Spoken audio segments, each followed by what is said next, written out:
Bonjour et bienvenue pour ce 25e Booktube. Aujourd'hui, je vais vous parler d'un auteur japonais qui est aussi connu pour ses œuvres en elles-mêmes que pour sa fin spectaculairement tragique. Il s'agit de Yukio Mishima, nom de plume de Kimitake Hiraoka. Et aujourd'hui, je vais vous parler de Confession d'un masque, un roman à forte consonance autobiographique. Alors je vais vous parler du roman, mais du coup je ne peux pas vous parler de ça sans vous évoquer un petit peu la vie de Mishima, qui a été voilà, donc extrêmement prolifique en œuvres littéraires, cinématographiques et scéniques, et qui a aussi été le théâtre de beaucoup de tragédies, et jusqu'à sa fin en 1970 que je vous décrirai tout à l'heure. Confession d'un masque, c'est l'histoire d'un jeune homme qui s'appelle Koshan. Koshan, d'ailleurs, c'est le diminutif de Kimitake, donc le vrai nom de Mishima. Et ce jeune homme grandit dans un Tokyo des années 30 et se découvre très rapidement une attirance pour les garçons. Bien évidemment, il ne peut pas assumer cette attirance en public, et de toute façon, il a du mal à l'assumer lui-même. C'est-à-dire, il va tout faire pour essayer de déconstruire ce truc-là et essayer de rentrer dans le moule dans lequel on veut le mettre, quoi. Et du coup, il va essayer de lire plein de choses, il va essayer de comprendre, il va essayer de le mettre de côté, il va essayer de se déconstruire par tous les moyens, et tout en restant très lucide. Et il va, dans un Japon ravagé par la Seconde Guerre mondiale et ultra rigide, ultra traditionnaliste, il va décider à un moment donné de se mettre de côté et de créer une espèce de seconde personnalité basée sur des mensonges totalement assumés. Voilà.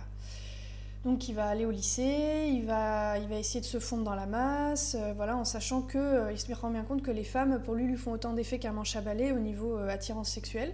Et du coup, il va faire ce qu'il peut, et il va dire: je vais essayer de ménager mon image publique. Mais ses certitudes vont être ébranlées, et vont ébranler sa personnalité qui est déjà torturée et très angoissée. Il va tomber amoureux, alors est-ce le terme exact, je ne sais pas vraiment, de la sœur d'un de ses camarades de classe, Sonoko, qui est elle-même la représentation un peu de la rigidité japonaise, dans le sens où c'est une jeune fille de 17 ans qui est très conditionnée, qui est très, comme il le dit lui-même, c'est une famille très droite. Voilà, autant on a l'occasion d'évoluer vers des personnages secondaires qui sont un peu plus bonne franquette, comme il dit, mais là, il arrive dans une famille où on rigole pas, quoi. Et les filles, lui, quand il arrive pour rendre visite à son camarade de classe, les filles s'en vont au départ. Voilà, pour vous dire.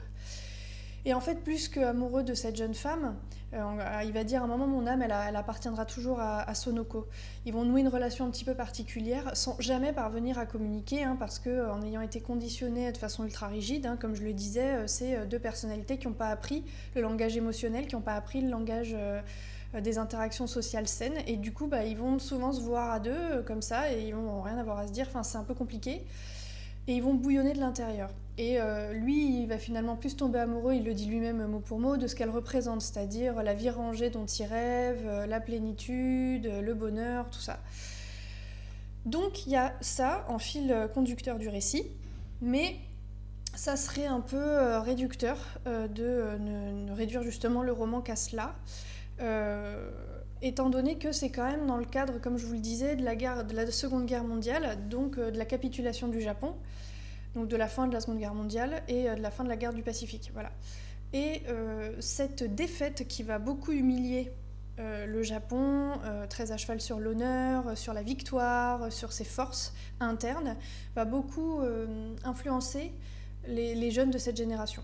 Donc au début, on n'est pas trop là-dessus parce que il est jeune, il va s'enticher d'un camarade à l'école élémentaire dont il va profondément tomber amoureux, si encore une fois on peut utiliser ce terme-là. Et ensuite, plus il va grandir, plus il va être ultra rigide, et on va vraiment se rendre compte du conditionnement et des conditions et des conséquences des effets de la guerre, de ces nombreux morts et de la défaite sur la psychologie et le conditionnement psychologique des jeunes générations. Il s'en rend très bien compte, il le dit de façon très lucide, avec beaucoup de cynisme d'ailleurs. Il n'hésite pas à appuyer sur la stupidité de certaines idéologies, de certaines conditions organisationnelles, notamment de l'université dans laquelle il se trouve.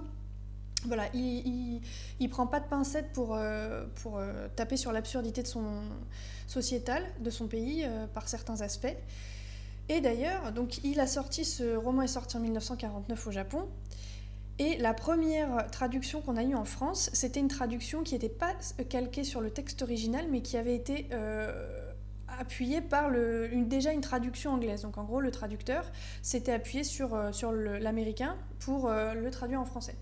Et c'était pas très juste, apparemment, parce que l'américain appuyait beaucoup sur le côté subversif. C'est-à-dire, effectivement, vous avez des moments qu'on pourrait qualifier d'un peu crus, parce qu'il parle de son désir sexuel de façon assez franche. Et la traduction américaine actait beaucoup là-dessus. Or, il y a eu une traductrice qui a pris le relais ensuite en France, qui s'appelle Dominique Palmé, qui nous a offert une version qui était beaucoup plus élégante, beaucoup plus sobre et beaucoup plus raffinée. Et en fait, c'est assez représentatif de l'écriture de Mishima en général. Voilà. Donc, vous avez vraiment une fresque sociale sur fond de récit de vie. Et vous avez toute une société qui est c'est la tragédie en fait. C'est le personnage, il est tellement conditionné lui-même qu'il est voué à être malheureux. Et il le dit avec beaucoup de lucidité. Il fait ce qu'il peut, il se débat avec beaucoup de choses, avec un désespoir dont il a du mal à se défaire. Et c'est vraiment, effectivement, c'est franc. C'est-à-dire, ça va pas prendre des pincettes, ça va pas passer par quatre chemins pour dire les choses, mais en même temps, c'est assez sincère. Et voilà, moi j'ai trouvé que c'était pas du tout, à aucun moment, ce n'est provocateur. Et c'est juste l'image de quelqu'un qui essaie de se débattre avec ses propres, son propre conditionnement, et je trouve ça toujours intéressant de le mentionner. Et les trucs qui parlent de ça, parce que c'est toujours les chemins tortueux intérieurs par rapport à nous, comme on a été élevé, c'est toujours intéressant de le voir, parce que c'est assez universel comme sujet, mine de rien. Et alors, ce qui est intéressant, c'est que par contre, ce qui peut être provocateur et subversif, par contre, c'est qu'en effet, tout l'érotisme qui commence à l'habiter et à l'obséder, c'est pas dissociable d'une forme de sadomasochisme. Il a beaucoup de fantasmes sur des banquets orgiaques où les gens se font dévorer, où il saigne l'objet de ses fantasmes, des camarades de classe, voilà, où ça l'obsède. Et il est, comme Mishima lui-même d'ailleurs, il est obsédé par la figure de San Sébastien. San Sébastien est notamment du tableau de Guido Reni. San Sébastien, c'est un martyr chrétien qui a été... il a été condamné par un empereur romain à se faire tuer par plein de flèches. Genre, il s'est collé contre un arbre et on l'a assailli de flèches en le laissant mort là, parce qu'il avait poussé ses co-légionnaires, c'était un militaire, à appuyer leur foi chrétienne, et il a fait plein de miracles, soi-disant. Et comme c'était en pleine chasse de la persécution chrétienne, l'empereur, les souverains ont décidé de le tuer. Ils l'ont laissé blindé de flèches, mort, abandonné, sauf qu'on ne sait pas pourquoi, il n'est pas mort, il a survécu, il est revenu, il a refait des miracles, et il a fini par par mourir quand même. Voilà. Et donc il était obsédé par ce tableau, et le tableau, vous pouvez aller voir Guido Reni, donc G-U-I-D-O Reni, R-E-N-I, San Sébastien. C'est un très beau tableau où vous voyez un effet effectivement collé contre un arbre, transpercé de flèches, d'où perlent des gouttes de sang et un air absolument martyr, quoi. Et lui, il adorait ce tableau, il en parle beaucoup, et c'est assez représentatif effectivement de ses penchants sadomasochistes et de tout ce qu'il y a autour de ça, et toute la violence contenue qui est imprégnée dans ses récits. Et Mishima, il a quand même, pour ceux qui ne sont pas au courant, il a quand même eu une fin assez hardcore, si je puis dire. C'était quelqu'un qui avait une grande fascination pour le Japon féodal, les traditions impériales, et justement, je pense, de ce qu'il en paraît, des analyses diverses de critiques et autres, c'est vrai que par le fait qu'il n'ait pas pu probablement assumer ce qu'il était vraiment publiquement, il s'est construit une certaine forme de rigidité et d'autodiscipline hyper lourde, qui d'ailleurs, le personnage qui met en scène dans Confession d'un masque décrit très bien. Et il avait cette espèce de rigidité, il était d'un naturel plutôt chétif, plutôt mince et assez facilement malade. Il a beaucoup travaillé, il a fini par avoir un corps d'athlète, à faire beaucoup d'arts martiaux. Et donc Yukio Mishima a monté une espèce de milice privée à un moment donné qui s'appelait l'association du bouclier, les Tatenokai, je crois, complètement spontanément avec des gens, ses disciples, et qui était censée être une milice privée pour défendre l'empereur, protéger l'empereur, de quoi on ne sait pas, mais voilà. et il va tenter le 25 novembre 1970 de faire un coup de force au quartier général des forces d'autodéfense du Japon, quoi. Donc il va y aller, il va prendre quelqu'un de là-bas en otage. Ça va être bien évidemment un fiasco parce qu'il va y avoir les 10 membres, enfin j'exagère, mais les membres de cette association-là qui vont aller avec lui. Et donc c'est un pitoyable échec. Et alors pour échapper au déshonneur, il se suicide par seppuku. Le seppuku, c'est le harakiri. Alors c'est une des formes du harakiri. C'est la fameuse forme rituelle de suicide par éventration qui vient des samouraïs. Voilà. Voilà. Et donc du coup, son second, même le mec qui était avec lui, il lui coupe la tête parce que ça fait aussi partie de la tradition. Donc Enfin, voilà, il est mort comme ça. Alors il a préparé son coup pendant 1 an environ, et juste avant d'aller faire son coup d'état, très normalement, il a mis son dernier manuscrit à la poste pour envoyer à son éditeur. Enfin, vous voyez un petit peu le côté complètement incroyable de cette destinée tragique, quoi, parce que c'est quand même un sens voilà, de l'ego qui était un peu surdimensionné. Vous avez quand même la retranscription d'un personnage qui est quand même extrêmement égocentrique et qui s'est construit de façon totalement biaisée et qui est assez représentatif des excès que peut amener une non-tolérance et une rigidité, en l'occurrence japonaise, mais qui peut se retrouver ailleurs aussi.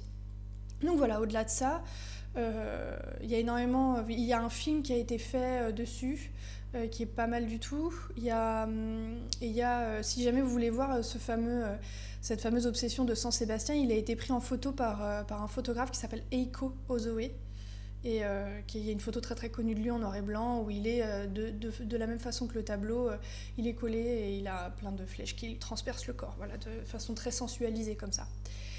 Donc c'est très très très très chouette, ça se lit tout seul, mais vous voyez ce matin j'ai voulu me replonger dans 2-3 phrases avant de vous le présenter, comme ça faisait longtemps que je l'avais lu, et j'ai eu du mal à m'en détacher. C'est vraiment assez, la sincérité de ce personnage est assez